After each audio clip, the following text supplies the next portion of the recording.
Shalom, salam sejahtera untuk kita semua, salam sehat. Para siswa sekalian, pada hari ini kita akan belajar bersama mengenai pola bilangan.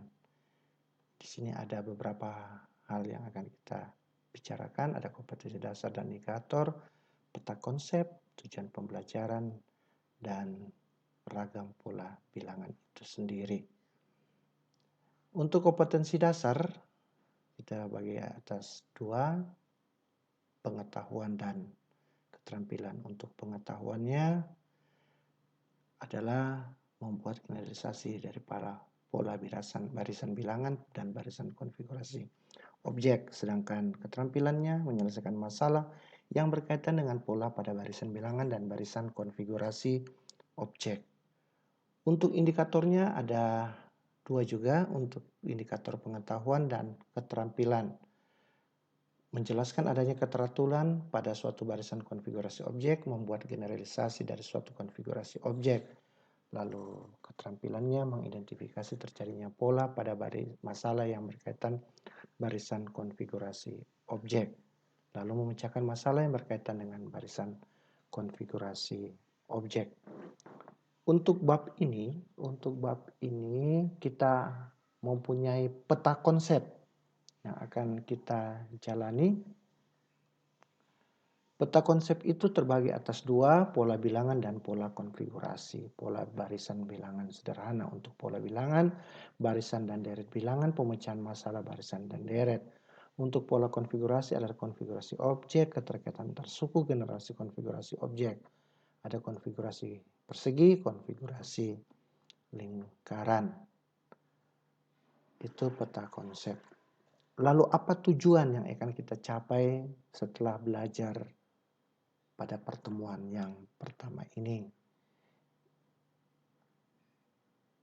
Kalian akan mampu adalah menjelaskan pengertian pola bilangan, menentukan pola bilangan ganjil dan genap, menentukan pola bilangan Fibonacci dan segitiga Pascal, sedangkan keterampilannya menyelesaikan masalah yang berkaitan dengan konsep pola bilangan. Kita lihat pengertian pola bilangan. Mungkin ada yang bertanya-tanya, untuk apa kita belajar pola bilangan? Lalu apa hubungannya pola bilangan itu dalam kehidupan sehari-hari?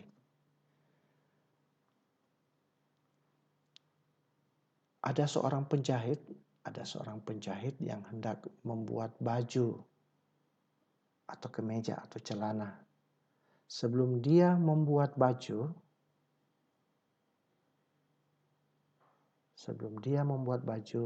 dia membuat dulu yaitu polanya atau yang dikenal dengan patron. Ini polanya, patronnya, dan dengan aturan ini dia akan dapat membuat baju ini. Tanpa patron yang dia buat, maka baju yang dihasilkan tidak baik. Itu salah satu contoh yang bisa kita jumpai dalam kehidupan sehari-hari. Jadi, dengan mempelajari pola dalam matematika, kita dapat mengenali perubahan dari setiap objek di sekitar kita secara mendalam. Dengan begitu, kita akan mampu memprediksi kemungkinan yang akan terjadi di masa yang akan datang. Lalu bagaimana dengan pola bilangan? Mungkin kalian bisa jumpai di jalan-jalan kota Makassar ini. Di sini ada penomoran rumah. Ada di sebelah utara nomor rumahnya ganjil dan di sebelah selatan nomor rumahnya genap. Pola semacam inilah yang disebut dengan pola bilangan. Ini secara berurutan 1, 3, 5, 7, 9, 11 dan seterusnya 2, 4, 6, 8, 10. Jarang kita menjumpai rumah-rumah itu nomornya berurutan 1, 2, 3, 4 dan seterusnya.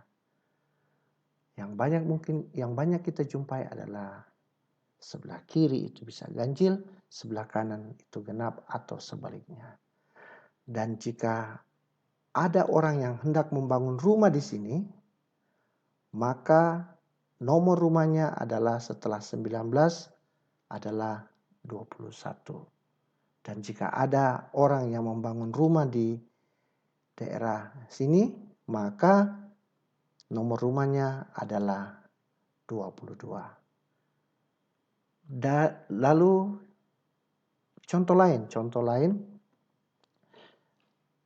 coba kalian lihat kalender kalian, kalender bulan Januari tahun 2020. Coba kalian gunting hari Rabu. Yang hari Rabu ada angka 1, 8, 15, 22, 29. Dapatkah kamu jelaskan tentang perubahan tanggal pada setiap hari yang sama? Tentu kamu akan mendapatkan kesimpulan bahwa selalu ada perubahan 7 hari pada setiap hari, pada setiap tanggal di hari yang sama. Karena 1 minggu itu adalah 7 hari. Di sini ada polanya 1, 8, 15, 20, 29. Dia mempunyai selisih yang tetap yaitu 7. 15 dengan 22 juga selisih 7, 29 dan 22 selisih dari 22 29 adalah 7. Maka bilangan-bilangan yang terbentuk pada setiap hari Rabu membentuk sebuah pola bilangan, yaitu bilangan berikutnya lebih 7 dari bilangan sebelumnya. Sehingga kita dapat mengambil kesimpulan dari dua contoh ini bahwa pola bilangan adalah susunan bilangan yang pembentukannya mengikuti aturan tertentu, tadi. Aturannya tambahkan 7.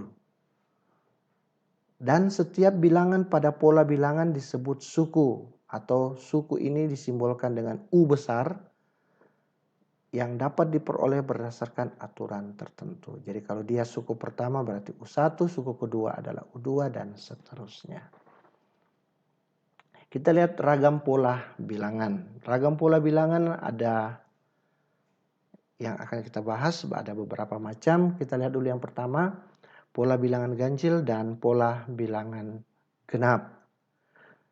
Sudah Bapak uraikan di depan bahwa pola bilangan ganjil itu 1, 3, 5, 7 dan seterusnya. Pola bilangan genap 2, 4, 6, 8 dan seterusnya. Lalu kalau Bapak bisa gambarkan, untuk U1 itu suku pertamanya adalah 1, suku keduanya adalah 3, suku ketiganya adalah 5, suku keempatnya adalah 7, suku kelimanya ada 9. Dia mempunyai selisih tetap adalah 2. Timbul pertanyaan, kalau Bapak tanya suku keempatnya, kalian akan menjawab pasti 7. Suku keduanya pasti kalian akan jawab 3. Kalau Bapak bertanya, berapakah suku ke-100? Bagaimana cara menyelesaikan atau bagaimana cara menjawab jika Bapak bertanya, berapakah suku ke-100? Mungkin kalian akan menjabarkan ini kembali, suku ke-6, 11, suku ke-7, 13, dan seterusnya sampai 100. Itu akan memakan waktu yang banyak. Bagaimana cara yang tercepat untuk mendapatkan suku ke-100? Yaitu dengan menggunakan rumus pola bilangan ganjil. Dan bagaimana cara mendapatkan rumus pola bilangan ganjil? Coba perhatikan. Di sini 1, itu 1 diperoleh dari 2. Dari mana dapat 2? Dari nilai konstan ini. Aturan polanya tambah 2. 2 dikali dengan 1. 1 itu adalah suku pertama. Sehingga 2 dikali 1 adalah 2. Untuk mendapatkan 1 maka dia harus dikurang 1. Lalu suku kedua adalah 3. Suku kedua adalah 3. Pertama, dia konstan 2 dikali dengan suku kedua 2 kali 2 4. Untuk mendapatkan 3 maka dia harus juga dikurang 1. Demikian juga suku ketiga yang nilainya 5, 2 kali 3 kurang 1. Suku keempat adalah 7, 2 kali 4 kurang 1. Dan suku ke-9, 2 kali 5 dikurang 1. Sehingga kita dapat mengambil kesimpulan. Jadi rumus yang digunakan dalam mencari pola bilangan ganjil adalah, coba perhatikan kembali, di sini nilai konstannya 2, maka kita bisa tulis 2. Lalu di sini yang berubah 1, 2, 3, 4 dan seterusnya kita simbolkan dengan N. Dan ini min 1, min 1, min 1, min 1 tetap. Maka rumusnya adalah 2N dikurang 1. Sehingga kalau Bapak bertanya berapakah suku ke-100, N ini tinggal kita gantikan dengan 100. Berarti 2 dikali 100 menjadi 200 dikurang 1 sama dengan 199. Jadi suku ke-100 dari pola bilangan ganjil adalah 199. Mudah kan? Ya.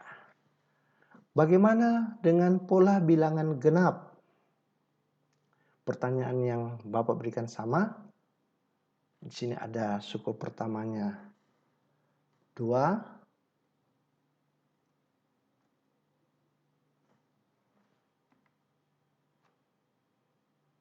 lalu 4, 6, dan 8 dengan selisih tetapnya 2. Pertanyaan juga yang sama, Bapak akan bertanya, berapakah suku ke-100-nya? Ya, pertama kali lagi kita akan mencari rumus suku ke N-nya. 2 itu diperoleh dari 2 kali 1. 2 itu nilai konstannya, aturannya, kali 1 suku pertama. Lalu 4 diperoleh dari 2 konstan kali 2 suku kedua. Suku ketiganya 6, 2 dikali 3. Suku ketiganya 3. Dan 8, 2 dikali 4 karena suku keempat. Ya. Sehingga kita dapat peroleh rumus untuk rumus yang digunakan dalam mencari pola bilangan genap adalah 2N. Sehingga suku ke-100 menjadi 2 dikali 100 adalah 200. Gampang kan? Ya. Bagaimana untuk pola bilangan Fibonacci? Ya, kita lihat sedikit sejarah dari Fibonacci ini. Beliau bernama asli adalah Leonardo da Pisa atau Leonardo Pisano, lebih dikenal dengan sebutan Fibonacci. Leonardo berperan dalam mengenalkan sistem penulisan dan perhitungan bilangan Arab ke dunia Eropa. Tokoh inilah yang pertama kali menemukan pola bilangan Fibonacci.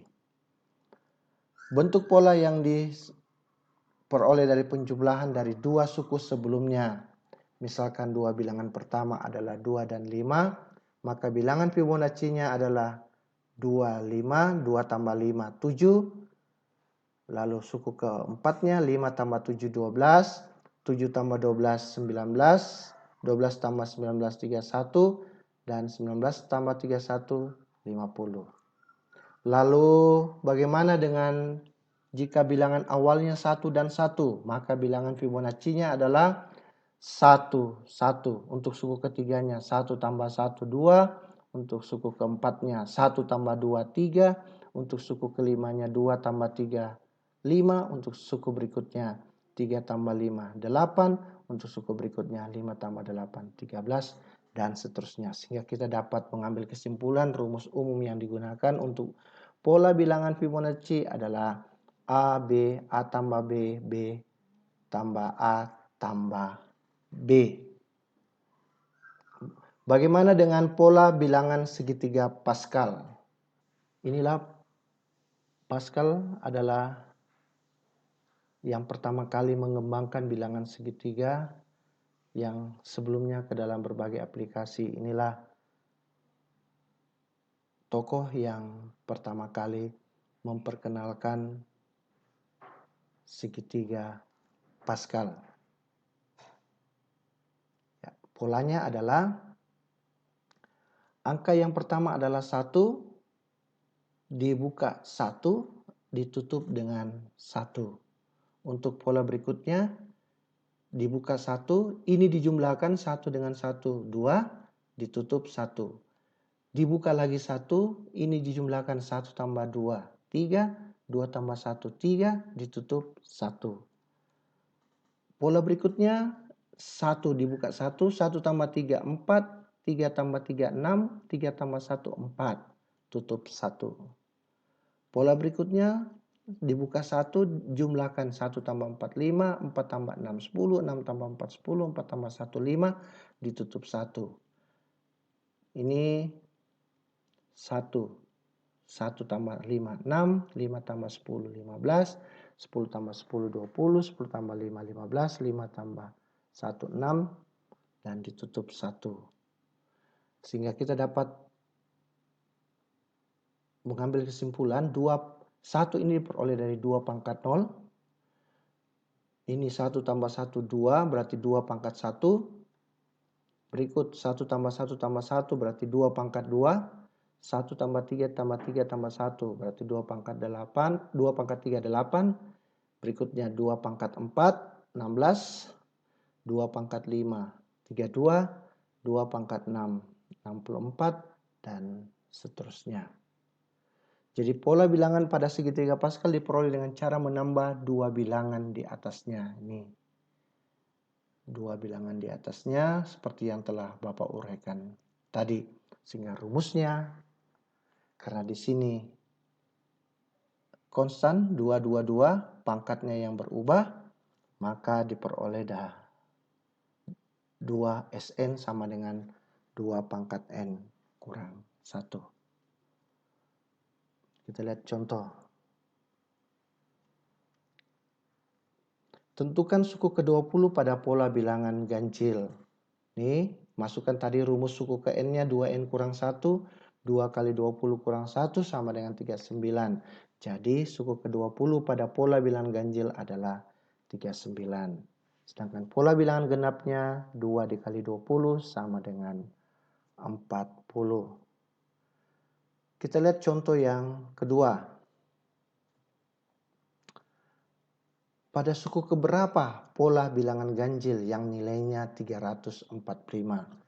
Untuk menyelesaikan ini kita kembali melihat rumus yang digunakan atau rumus suku ke N dari pola bilangan ganjil. Dia adalah 2N kurang 1. Lalu kita menggantikan UN ini menjadi 345, 2N kurang 1. Lalu pindahkan minus 1 ke depan. 345 tambah 1. Mengapa ditambah? Karena kalau dia berpindah ruas maka terjadi perubahan tanda minus menjadi plus. Demikian sebaliknya. Sehingga akan diperoleh 346 dibagi 2 menjadi 173. Sehingga nilai 345 pada bola bilangan ganjil berada pada suku ke 173. Bagaimana dengan contoh yang ketiga? Tentukan penjabaran dari A tambah 5, kemudian tentukan koefisien dari A pangkat 2, B pangkat 3, dan AB pangkat 4. Selisih koefisien suku ketiga dan keempat. Penjabarannya A tambah B pangkat 5 adalah, maksudnya adalah A tambah B kali A tambah B kali A tambah B kali A tambah B kali A tambah B sebanyak 5 kali. Sehingga diperoleh hasil A tambah B pangkat 5, A pangkat 5 ditambah 5A pangkat 4B tambah 10A pangkat 3B pangkat 2 tambah 10A pangkat 2B pangkat 3 tambah 5AB pangkat 4 tambah B pangkat 5. Ini diperoleh dari segitiga Pascal tadi. Ya. segitiga Pascal. Jadi kalau berbicara mengenai koefisien, di kelas 7 sudah diajar mengenai koefisien. Koefisien adalah nilai yang berada di depan variabel. Di sini ada variabel A dan variabel B. Jadi nilai yang berada di depan A pangkat 5 adalah 1. Lalu di depan variabel A pangkat 4B adalah 5. Koefisien A pangkat 3 B pangkat 2 adalah 10. Koefisien A pangkat 2 B pangkat 3 10. Koefisien AB pangkat 4 5. Koefisien dari B pangkat 5 adalah 1. Maka koefisien dari A pangkat 2 dan B pangkat 3 adalah 10. Dan koefisien dari AB pangkat 4 adalah 5. Lalu bagaimana selisih koefisien suku ketiga dan keempat? Kalau kita hitung ini suku pertama, suku kedua, suku ketiga, suku keempat, suku kelima, suku keenam. Suku ketiganya 10A pangkat 3 B pangkat 2. Suku keempatnya 10A pangkat 2 B pangkat 3. Sehingga kita akan peroleh selisih dari suku ketiga dan 4 adalah 10 dikurang 10 sama dengan 0. Dan contoh keempat, tentukan suku ke-10 dari barisan bilangan Fibonacci. Kita ketahui bersama bahwa untuk Fibonacci ini diperoleh dari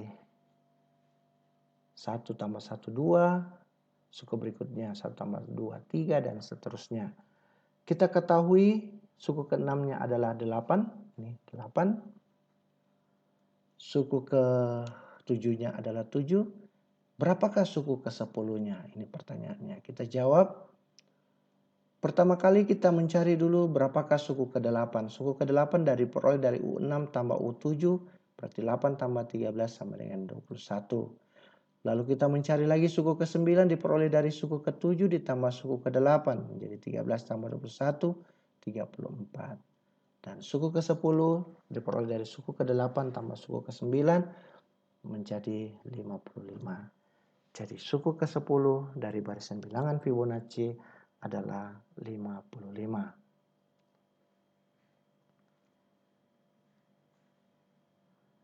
Tentukan jumlah bilangan pada baris ke-8 pada pola bilangan segitiga Pascal. Kita ketahui bersama bahwa rumus yang digunakan untuk segitiga Pascal adalah Sn sama dengan 2 pangkat n kurang 1. N ini kita tinggal ganti dengan angka 8. Sehingga akan diperoleh S8 sama dengan 2 pangkat 8 kurang 1. Berarti S8-nya 2 pangkat 7, maka S8-nya 128. Sehingga kita peroleh jumlah bilangan pada baris ke-8 pada pola segitiga Pascal adalah 128. Demikian pertemuan kita yang pertama ini. Semoga bermanfaat. Tuhan Yesus memberkati.